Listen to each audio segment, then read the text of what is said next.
जा तनी अचारवा देख तनी। हाँ सुख तो गोइल बढ़िया ले। तनी जा तनी माई के फोन कर दे तनी।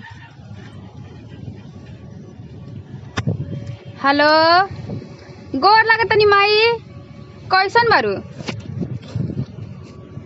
हम ठीक है बानी। ओ कहत रही नु कि तनी छोटका के भेज दे तू रोहितबा के। हाँ जाना तारू ढेर मनी आम ले आइल बनी तो सोचत रही तनी हमहू अचार लगेले बानी, तोरो के लगा के भेज देती तो खैतू जानू, आ तनी आमो भेज देती। हाँ आना कहाँ बिजी बड़ू हो? तनी माई से तनी ठीक बा, तनी भेज ठीक बा। तनी यहाँ के आइल बनी ना बात करी और आम चाहिए ना रहे दी बड़ी आम बाटे कितना आम लिए अब ना चाहिए ना रहे दी। अच्छा तो हम आओ तनी तब कहाँ जा तनी? हम आओ तनी बगीचवा में शाम जब आवे नहीं तब छोड़ के चल जा। अरे तो आम लगा ले तरू, अचार लगा दो, ओकर बाद शाम के तो बैठते नहीं अचार नु देखो तनी खाओ, तनी जा तनी मसाला साला तैयारी करे। हां तो हम बगीचवा में जानत रहो हम तुरंत तरसन। हां तो तनी देख ली ना तो चुरा ली हसन ना ठीक है। और आम चाहिए तो बोली ना रह दी बहुत ना अतना आम का होई छी अतना जानत नहीं, अतना बना के भी धो देले बनी छुपा के। और छोटका भैबावे लानु तो भौजी तनी दे दो, तनी भौजी दे दो कर भाई नु होत तनी दे देबू त का होई काहे दी। अच्छा ठीक बा। अच्छा हम आओ तनी बोले ठीक बा, जाई जल्दी आई ठीक बा। तनी माई ले बात कर ले तनी। हेलो हाँ तो तनी जल्दी भेज रोहितवा के ठीक बा।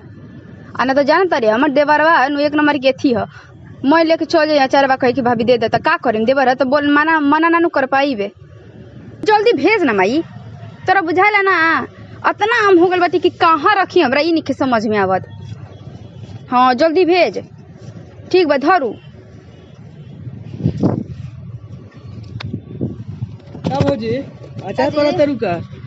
हाँ अचारे पारा तरी लौकत नहीं खेका तनी का हमको हमरो दे देती ना मत नहीं हमहू अचार पर काहे हम तारा क्या मवादी। हाँ काहे तार मेरा रू नहीं खिका नहीं खिलागावत का एमसी अचार हमर मेहरारुए पारी हम तनी दे दे तू ना ना रह दी अतनी सुनो में बात रह दी हम हमरा रो दे तो हम अचार कुछ लगे मतलब ना देबू ना दे कहलू कि भौजीए बनी आम मांगा तनी तो इतना मन से लिए आइल बनी खरीद के अचार लगावे खातिर। हइए में से ले जाई का? ना रह दी इसे कुछ छुई मत रह दी ना देबू ना दे।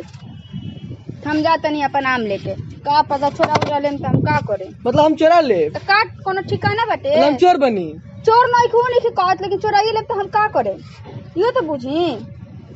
तो थोड़ा सा देना और पांचे को हम ज्यादा ना चाहिए ना एको को ना दे दुओ को ना दे मतलब ना देबू ना दे एक खातिर वो बुरा मानी चाहे जे मानी हम ना दे जानो देबू ना दे हम जाता नहीं तो जाई केकरा सुनावा तनी जाई तो ठीक बा जाता नहीं। बड़ा आइल बनी आम ना देबू भौजी दू गो एगो बुझाला कि तारा का देनी के कीन के खाए के खाली मेहरारू के शॉपिंग करावे खातिर बाटे दुगो आम 5 किलो खरीद के अचार लगावे का औकात नहीं के काई है कौन ज्यादा 100 रुपए किलो ताम बाटे पसेरी। अरे का बोल देलू हो कि छोटका भैया नाराज होके जाता है रो भाई रही आम लेवे खातिर तो हम ना देनी तो का होई इतना आम बावे थोड़ा दे ना दे। अच्छा थोड़ा आम दे दे तू तो अचार ओकनियो के तो पड़ता सन छोट भाई हो काहे रौरा भैया भाई दिल्ली में कमा नहीं होता ना तो 5 किलो आम खरीद के अचार लगावे के पैसा नहीं खेका डेली शॉपिंग करे उनकर मेहरारू जारी तो पैसा बात रौरा इतना महीना से खरीद में से लिए आइल बनी। अच्छा दे ना हम ना दे। अच्छा थोड़ा दे दे तू तो क्या हो जाएगी बताओ? ना दे हैं ना दे अपन घरे पे जाए अपन माई के।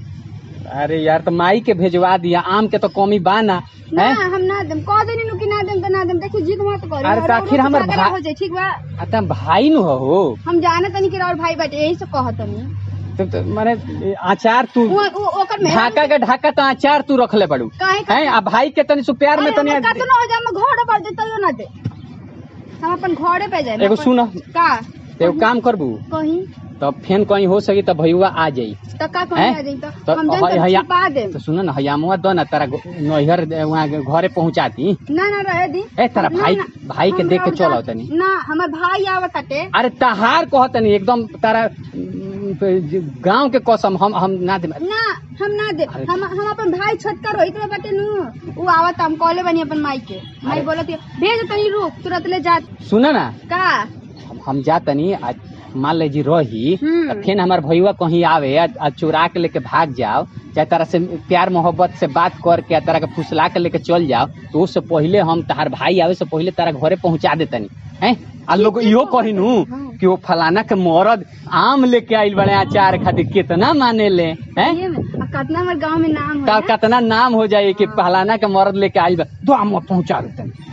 सच ओके देम नानू मैं तहार कसम हम दे ना जी रौरा हमार कसम थोड़ी ना झूठ दा सुनी हाँ। तनी बढ़िया से हमर भाई मन माई के जाके माई के हाथ में दे और तारा माई के गोल पर प्रणाम क के उनकरा के सारा आम दे दे। हाँ, ठीक बा आ सुनी ना हाँ। हो छिपा दे तनी ना और भईवा आई त लेके चल जाई। हां इहो ध दो छिपा दी ना ठीक, ठीक बा। कहां जोई बा आम लेवे आए रह ना पियो आवा तारा आम दे तनी आम ना तारे धाक दे जा तनी छुपा दे तनी अपना।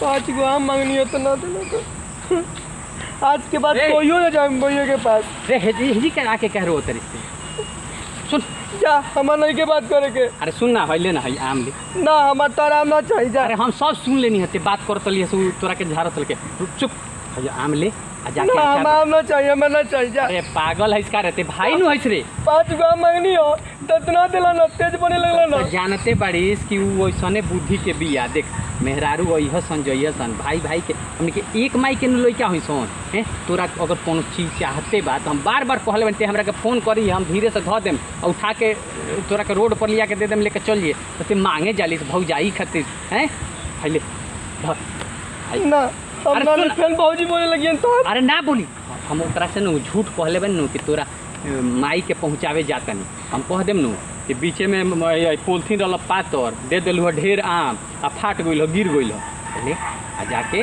लइकवो सन खेती फिर तोरा बोले लगी तो रोक रोक रोक फोन आवत रे। अरे सुन ना ना बोली हैं तो जो ना बताओ भैया के हमर उतना गाजी बा 5 गो आम मांग लिया तो ना दिला ना। तो जानते बड़ी भौजाइयो सनी बात सुन हमनी के तो एक माई के लइका हो ठीक तोरा कुछ चाहे कब तोरा के बार बार कहले बनते छोट होई धीरे से बता दिए हम लिया के पोखरी धो देम आ वहाँ से उठा के लेके चल जाइए ठीक बा।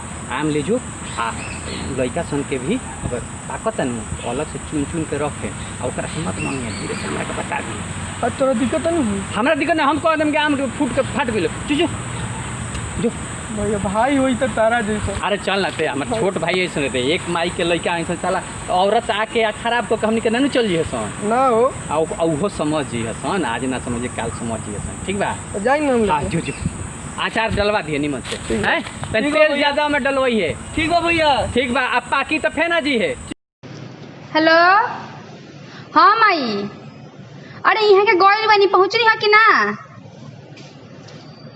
कबे आधा घंटा 1 घंटा हो गई निकलल उहे गड़ी गोइल बनी जखनी रुआ फोन करे रही अभी तक नहीं खी गई कहाँ गोइल बनी देख ठीक बा धर देख तनी तनी फोन करके अभी तक तो पहुँच न जाए के चाहिए। हम कहत नहीं कि रुआ मत जाई रोहितबा आवता तो ना दे हम जाके दे देम तो कनी कि ठीक है बा जिनका मने बाटे तो जाई। हाँ ठीक बा धर ठीक देखो तनी फोन करके कहाँ बनी यहाँ के ठीक बा धर। अरे बाप रे बाप का जी का अरे वो ना गई नहीं का जाई बड़ी जल्दी आ गई ऐसा पोलथीन में तू आम देले रहलू हो मोटरसाइकिल पे लेके अभी आधा रास्ता पहुंचत नहीं तो पता ना पोलथीन कहाँ फाट हम गेल जानत नहीं कि ये हो यही से हम अपन रोहितवा के बार का गोरा लेके बुलावत रहे तो तू ही ना पोलथीन में आम देलू हो फाट के गिर गइल हो। चल गई हां एगो बात सुनो आगे से नु आम जो दिहनु हाँ। तो कलका आम बे झोरा में दियो ठीक बा। झोरा में ना रख बोरा में इतना बड़का बोरा हां बोरा में दे दी हां माथा पकड़ के ले जाए ठीक बा काहे खातिर मोटरसाइकिल से गई हां तो मोटरसाइकिल से ना जाए तो कटे जाए ना। पोलथीन में देले रहतू तब न ओकरा के बरियार 2-3 गो पोलथीन क देले तू ना फाटी। अच्छा को बात पूछूं हां कहीं रो अपन भैया के तो नहीं के देले माने हम अपना भाई के काहे देम आ एगो बात बताओ आज ना तो काल तो हमार भाई पटीदारे नु हमार वो बात ठीक बा हैं? लेकिन रखे तो ना तारा भाई नु अरे भाई हो लेकिन पटीदार हो पटीदार का हम काहे देम हो हैं एकदम साचो कहत नहीं नो साचो नहीं कहत एगो बात फिर वो हमर कसम खा के गोल बन एकदम। तो मर जाई। अरे एगो बात बताओ हां तू अगर ना देबू तो हम तो हर बात काट के अपना भाई के दे जाए ना जी ऐसे मत हम रौरा पर भरोसा करे नहीं ऐसे जान तब लेकिन काहे पूछ ना सके पूरा भरोसा ना। अरे कहियो पट्टीदार रही, भाई भाई हवे तो भाई पट्टीदार होला सन, ठीक बा। तू जा, सुन ना पाकल आम बा बाते हैं? सुनी ना हाँ। तनी एक गुड़िया भर के देन तनी हमर माई के दे लिया जाते तो देइए के दे देते। ठीक बा जा, पाकल तक बरियार में धरी। बोरा बड़का बोरा में दे दे ठीक बा। हां जा जल्दी लेके आओ हम देख के पक्का घर दे आई पक्का। ठीक बा। हेलो, अरे सुन ना, कहाँ कोई जीरो। अरे अभी पाकल आम देती है, वो ले ले जो। अरे सुन ना, पकल का आमवा में से न छोटका बबुआ के दे दिए, वो खइया से न तो बहुत अच्छा लगी। अरे हमरा कहाँ मालूम रे, तोनी के देखे के बहुत याद आवत, लेकिन हम का करी, हम का जाने तोरनी के बियाह होखला के बाद भाई भाई अलग हो जाए सन। आई दूसरा के घर के आके हमनी के झगड़ा लगा दी है सन। एक माई के पेट के निकलल, आज सामान भी तोरा के नहीं दे सकत खुशी से, कोनो चीज भी नहीं कर सकत, तोरा से बात भी नहीं कर सकत खुशी से। एक माई के पेट से निकल के एक संगे लंगटे नहाए, एक संगे खाए वाला, एक संगे रहे वाला, एक संगे कपड़ा पहने वाला, एक संगे मेला घूमे वाला, आके दूसरा घर के अलग कर दिली सब। क्या करबे, पागल भाई से। लेकिन ते आखिर हमार भाई नहीं भाई। रोक आओ तनी, अब बबुआ के हमार दुगो जरूर चाहिए, जहाँ रहसन खुश रहसन, हम यह चाहते नहीं। अरे है करिए कितनों अलग करिए सन, हमनी के अलग ना हो, जब अलग हो खोलिए तो राय से अलग हो खोलिए। ठीक बा, रोक।